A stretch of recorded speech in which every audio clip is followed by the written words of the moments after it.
Good evening from the nation's capital in Washington, D.C. I'm John Hook. Thanks for joining us for Newsmaker Saturday. Tonight, we honor Arizona Senator John McCain. Not only the stirring service today at the National Cathedral in Washington, but we're going to play you parts of an interview I did with him several years ago. It was the most candid I had ever seen him. He really laid bare his feelings about his career, his thoughts about Washington, his thoughts about Arizona. That's coming up later in the program. But we begin tonight with the stirring service from the National Cathedral today. Two former presidents and other dignitaries honoring a man who became known as the nation's maverick. John Sidney McCain laid to rest today. More on that in a moment, but we begin with the sights and sounds of this remarkable day in Washington. The world is a fine place and worth the fighting for, and I hate very much to leave it. When Ernest Hemingway's Robert Jordan, at the close For Whom the Bell Tolls, lies wounded and waiting for his last fight, these are among his final thoughts. My father had every reason to think the world was an awful place. My father had every reason to think the world was not worth fighting for. My father had every reason to think the world was worth leaving. He did not think any of those things. Like the hero of his favorite book, John McCain took the opposite view. You had to have a lot of luck to have had such a good life. I am here before you today saying the words I have never wanted to say, giving the speech I have never wanted to give, feeling the loss I have never wanted to feel. My father is gone. John Sidney McCain III was many things. He was a sailor. He was an aviator. He was a husband. He was a warrior. He was a prisoner. He was a hero. He was a congressman. He was a senator. He was a nominee for President of the United States. These are all the titles and the roles of a life that has been well lived. They are not the greatest of his titles, nor the most important of his roles. He was a great man.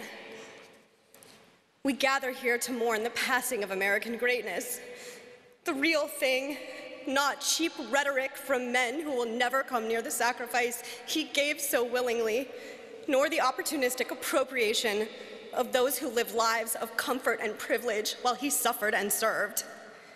He was a great fire who burned bright.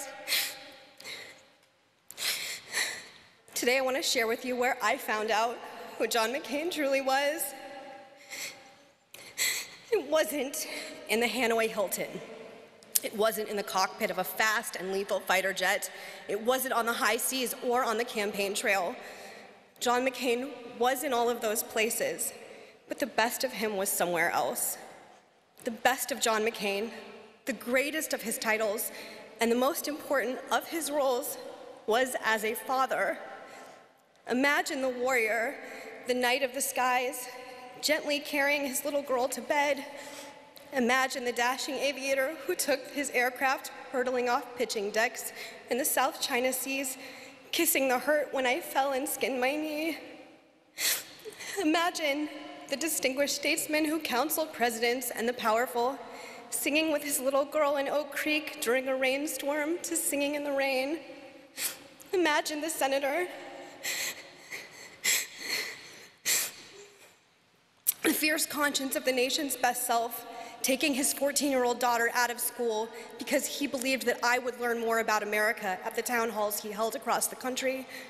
Imagine the elderly veteran of war and government whose wisdom and courage were sought by the most distinguished men of our time, with his eyes shining with happiness as he gave his blessing for his grown daughter's marriage. You all have to imagine that. I don't have to because I lived it all. I know who he was. I know what defined him. I got to see it every single day of my blessed life. John McCain was not defined by prison, by the Navy, by the Senate, by the Republican Party, or by any single one of the deeds in his absolutely extraordinary life. John McCain was defined by love. Several of you out there in the pews who crossed swords with him or found yourselves on the receiving end of his famous temper or we're at a cross purposes to him on nearly anything, are right at this moment doing your best to stay stone-faced. Don't. You know full well that if John McCain were in your shoes here today, he'd be using some salty word he learned in the Navy while my mother jabbed him in the arm in embarrassment. He'd look back at her and grumble, and maybe stop talking, but he would keep grinning. She was the only one who could do that. On their first date, when he still did not know what sort of woman she was, he recited a Robert Service poem to her called The Cremation of Sam McGee, about an Alaskan prospector who welcomes his cremation as the only way to get warm in the icy north. There are strange things done in the midnight sun by the men who moil for gold. The Arctic trails have their secret tales that would make your blood run cold. He had learned it in Hanoi. A prisoner in the next cell had rapped it out in code over and over again during the long years of captivity. My father figured that if Cindy Lou Hensley would sit through that and appreciate the dark humor that had seen him through so many years of cruel imprisonment, she just might sit through a lifetime with him as well. And she did. John McCain was defined by love. This love of my father for my mother was the most fierce and lasting of them all, Mom. Let me tell you what love meant to John McCain and to me. His love was the love of a father who mentors as much as he comforts. He was endlessly present for us, and though we did not always understand it, he was always teaching. He didn't expect us to be like him. His ambitions for us, unmoored from any worldly achievement, was to be better than him, armed with his wisdom and informed by his experiences, long before we were even old enough to have assembled our own. As a girl, I did not fully appreciate what I most fully appreciate now, how he suffered and how he bore it with a stoic silence that was once the mark of an American man. I came to appreciate it first when he demanded it of me. I was a small girl thrown from a horse and crying from a busted collarbone. My dad picked me up, he took me to the doctor, and he got me all fixed up. Then he immediately took me back home and made me get back on that very same horse. I was furious at him as a child, but how I love him for it now. My father knew pain and suffering with an intimacy and immediacy that most of us are blessed never to have endured. He was shot down, he was crippled, he was beaten, he was starved, he was tortured, and he was humiliated. That pain never left him. The cruelty of his communist captors ensured that he would never raise his arms above his head for the rest of his life. Yet he survived, yet he endured, yet he triumphed. And there was this man who had been through all that with a little girl who simply didn't want to get back on her horse. He could have sat me down and told me all of that and made me feel small because my complaint and my fear was nothing next to his pain and memory. Instead, he made me feel loved. Megan, he said, in his quiet voice that spoke with authority and meant you had best obey, get back on the horse. I did, and because I was a little girl, I resented it. Now that I am a woman, I look back across that time and see the expression on his face when I climbed back up and rode again, and I see the pride and love in his eyes as he said, "Nothing is going to break you."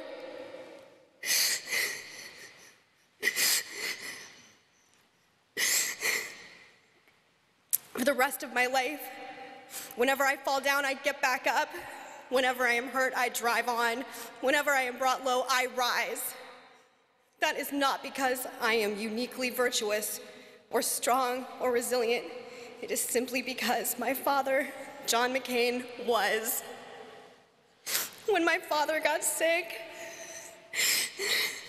and I asked him what he wanted me to do with this eulogy, he said, "Show them how tough you are."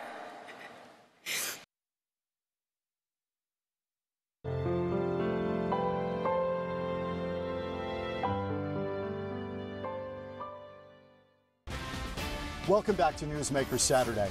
John McCain replaced John Rhodes in 1982 to the U.S. Congress, and then 4 years later replaces Barry Goldwater in the U.S. Senate. two legends in their own right.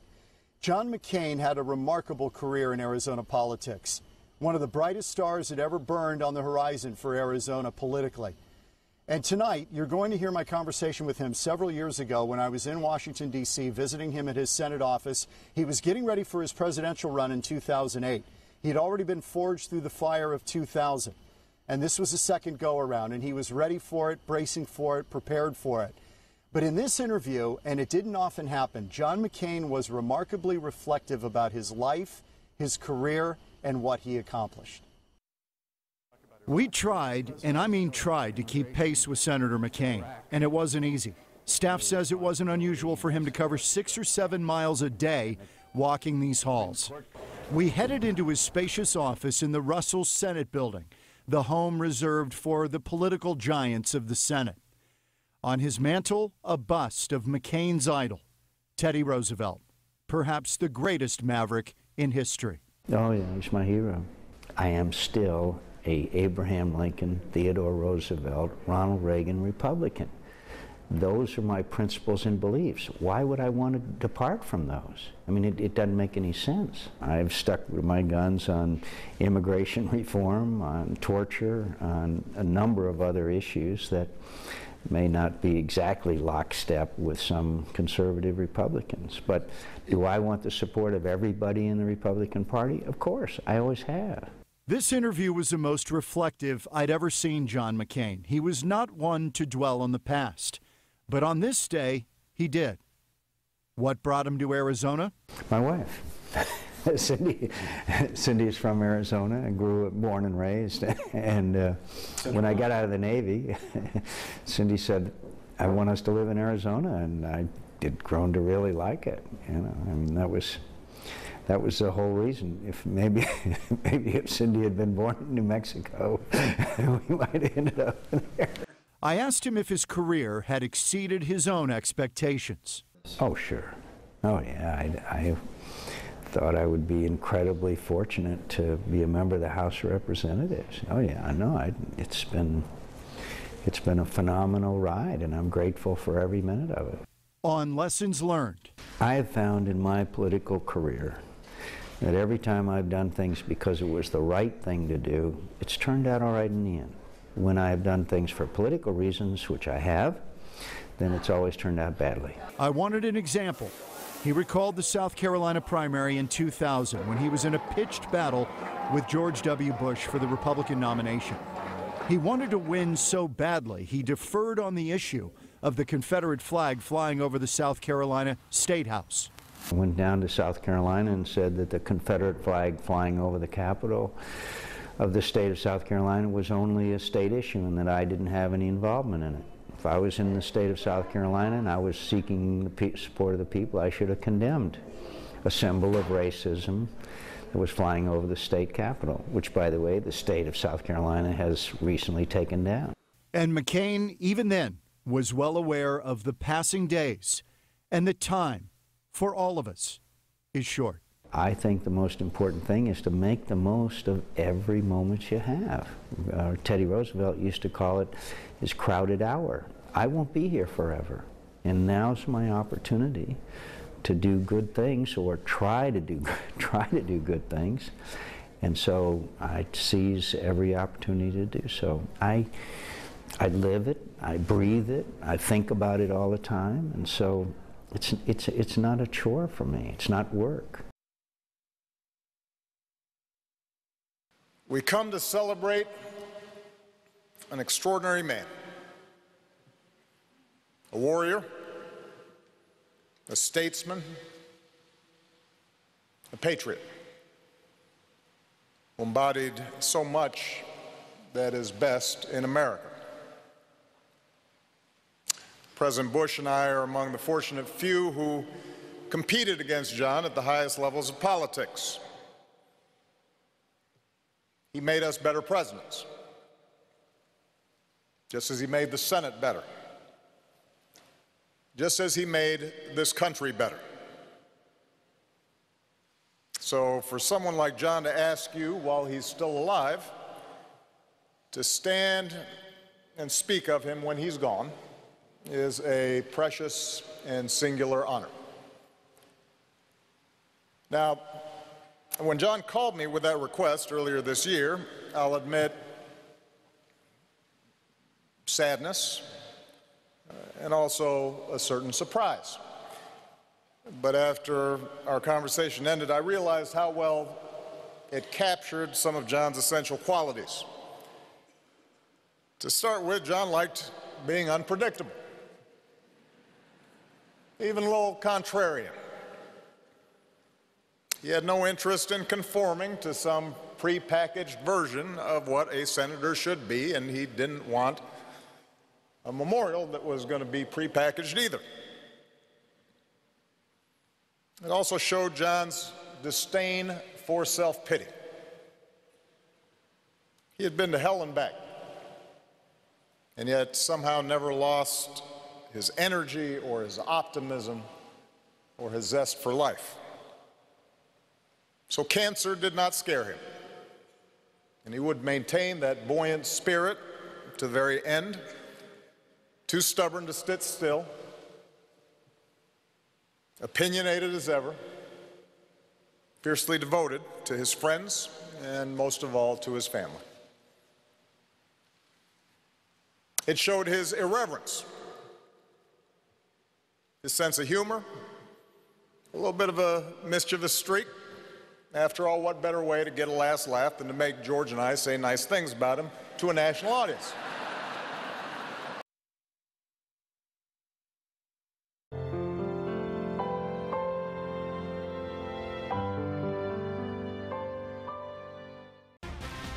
Welcome back to Newsmaker Saturday.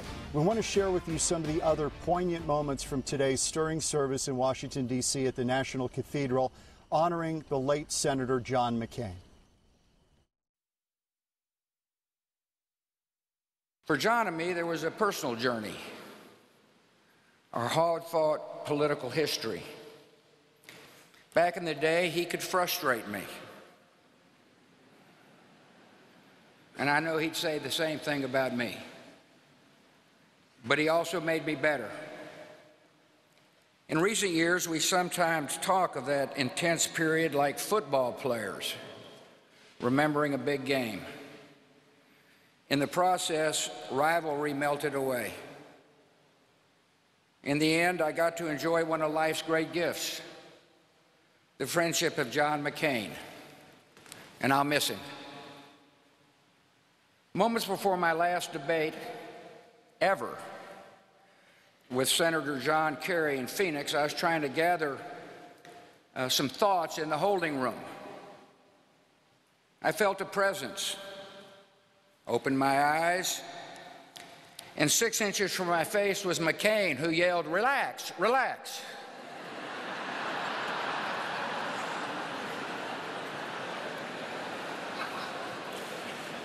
John was above all a man with a code. He lived by a set of public virtues that brought strength and purpose to his life and to his country. He was courageous, with a courage that frightened his captors and inspired his countrymen.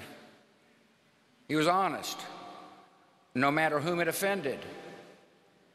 Presidents were not spared. He was honorable, always recognizing that his opponents were still patriots and human beings. He loved freedom with the passion of a man who knew its absence. He respected the dignity inherent in every life, a dignity that does not stop at borders and cannot be erased by dictators. Perhaps above all, John detested the abuse of power, could not abide bigots and swaggering despots.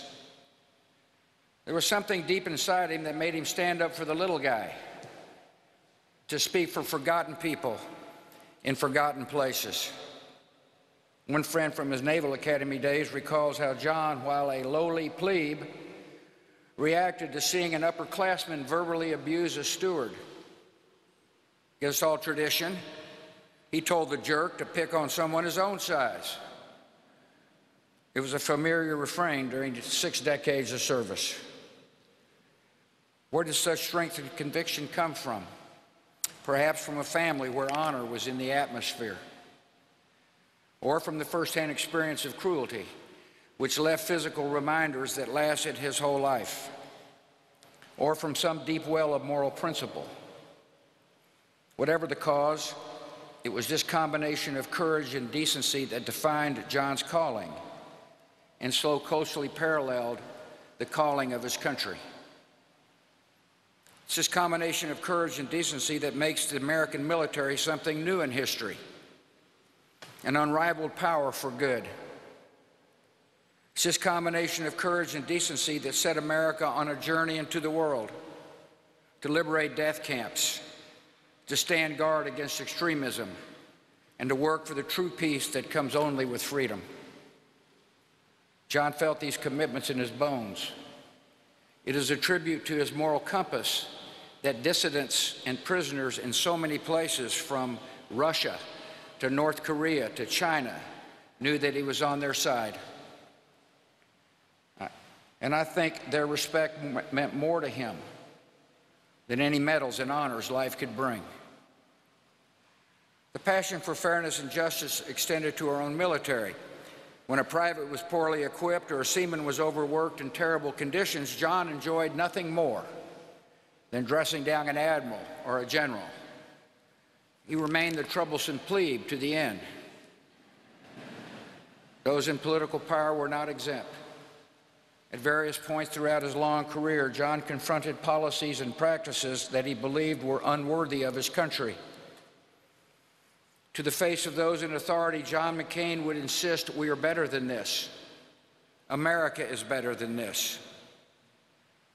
John, as he was the first to tell you, was not a perfect man, but he dedicated his life to national ideals that are as perfect as men and women have yet conceived.